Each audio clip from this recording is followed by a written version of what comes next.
বিরোধী দলনেতা একটি পলিটিক্যাল ইন্টারেস্ট লিটিগেশন করেছিলেন। তার বক্তব্য ছিল যে সেন্ট্রাল ফোর্সেসদের যেন ডিপ্লয় করা হয়, কিন্তু সমস্যাটা হচ্ছে যে একটা রাজনৈতিক পরিকাঠামোতে মামলা, এবং আদালতে যে সওয়াল রাজ্য সরকারের পক্ষ থেকে কল্যাণ বন্দ্যোপাধ্যায় সাহেব করেছেন তার পরিষ্কার বক্তব্য ছিল যে আমরা যথেষ্ট পরিমাণ পুলিশ ফোর্স ডিপ্লয় করেছি।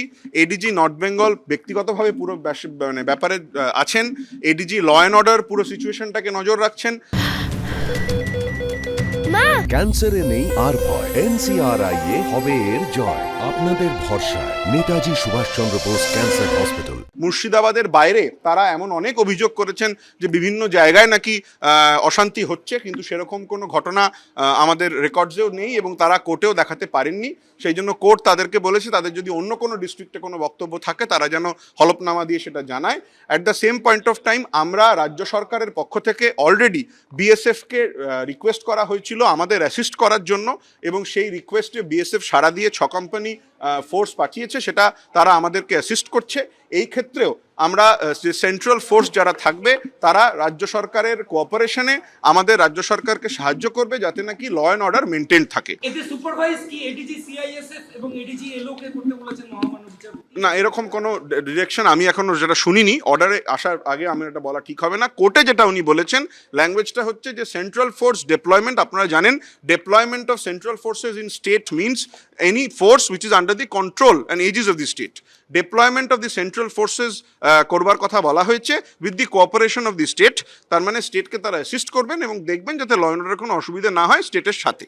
তারা বলেছেন যে central forces shall be diploid with the cooperation of the state government. আপনারা ডিপ্লয়মেন্ট মানে বোঝেন, ডিপ্লয়মেন্ট মানে হচ্ছে স্টেট গভর্নমেন্টের কন্ট্রোলে সেন্ট্রাল ফোর্সেসের ডিপ্লয়মেন্ট, এবং সেই ডিপ্লয়মেন্ট আমাদের কোঅপারেশনে করতে হবে যাতে নাকি লস অফ লাইফ না হয় এবং লস অফ প্রপার্টি না হয়, একটা স্টেবিলিটি থাকে। কত কোম্পানি বাহিনী থাকবে কিছু বলুন? সেরকম কোনো স্পেসিফিক ঘোষণায় তো বলেননি, এবারে বাকিটা আমাদের দেখতে হবে অর্ডার আসার পর। মুর্শিদাবাদ জেলায় গতকাল থেকে যে ভিডিওগুলো আসছে সেগুলো অত্যন্ত দুর্ভাগ্যজনক। আমাদের কাছে কোনো অপশন ছিল না আজ হাইকোর্টে আসা ছাড়া। আমরা হাইকোর্টে এসেছি, হাইকোর্টে একটা মামলা ফাইল হয়েছিল, মাননীয় প্রধান বিচারপতির কাছে একটা চিঠি দেওয়া হয়েছিল, তিনি সেটা অ্যাকসেপ্ট করেছেন, করে স্পেশাল বেঞ্চ অ্যাসাইন করেছিলেন। স্পেশাল বেঞ্চে মামলাটা আজকে শুনানি হলো, আপনারা সবাই ছিলেন সেখানে। মানে অনারেবল ডিভিশন বেঞ্চ আপাতত আমাদের ইনিশিয়াল দাবি ছিল টু প্রোটেক্ট দ্য লাইফ। মানুষের জীবনের থেকে দামি কিছু হতে পারে না, জীবনটাকে বাঁচানোর জন্য বলেছিলাম আমরা সিএপিএফ ডিপ্লয়মেন্ট। কোর্ট রাজি হয়েছেন, কোর্ট অর্ডার দিয়েছেন মুর্শিদাবাদ জেলায় আপাতত সিএপিএফ ডিপ্লয়েড থাকবে এবং স্টেট পুলিশ সিএপিএফকে হেল্প করবে। সিএপিএফ ডিপ্লয়মেন্টটা খালি মুর্শিদাবাদেই লিমিটেড নয়, যেখানে যেখানে ঝামেলা হবে সেখানে ডিপ্লয় করা সম্ভব সেখানে করা হবে। এবং নোডাল অফিসারদের ক্ষেত্রে দুজনকে অ্যাপয়েন্ট করা হয়েছে। সিএপিএফের ক্ষেত্রে নোডাল অফিসার অ্যাপয়েন্ট করা হয়েছে এডিজি সিআইএসএফকে, এবং স্টেট পুলিশের ক্ষেত্রে নোডাল অফিসার অ্যাপয়েন্ট করা হয়েছে এডিজি ল অ্যান্ড অর্ডারকে। মামলাটি আবার 17 তারিখ থাকবে, 17 তারিখ পর্যন্ত ডিপ্লয়মেন্ট থাকবে।